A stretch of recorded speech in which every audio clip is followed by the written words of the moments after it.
future, everything will be just fine, we'll let the economy roll around. It's not going to be that way in the future, just so many other things are impacting. There's a lot of issues out there to help us diversify. We have to stop government centralization. How many times you pick up the phone and a service you provide right to its community, you have to talk to somebody at a big center someplace. It's ridiculous. We've got IT. Value-added forestry, and I'm very pleased to see signs out there about the forestry industry. If anyone wants to tell me how you build a house in Ontario without a piece of wood to put into it, I'd like to answer that one. But we have to not just do 2x4s. We have to look at this opportunity to regurgitate that forestry industry so we're not just doing 2x4s, but much more. Government service delivery. Why not at the local level? This is not in my comments, but you should know that just recently, Wawa was one of 2 finalists in a provincial land tax collection center. We lost out to a big center. Why? Well, you guys haven't done that many before. Why not?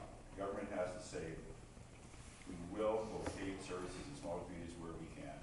And I can tell you that people in this town were very upset about that one because we had, I thought, a top-notch proposal. But anyway, that being what it is. Energy costs, transportation, amongst other things. In terms of Wawa, the town that we're here because we want to be. The workers in this town, they want the opportunity to work, to live, and play in the community of their choice. And I know there's one individual in this audience won't identify her, who's had made the choice to live, who does not want to. It's too bad that that's where we're at. We're losing population, we're losing prime workers just because of the economy. They deserve the support.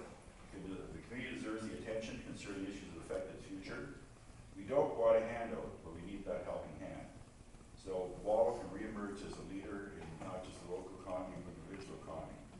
Believe it or not, when you took a look at per capita, Wawa at one point in time had the highest output per person or per household in the province, outstripping Toronto and other lot of other areas.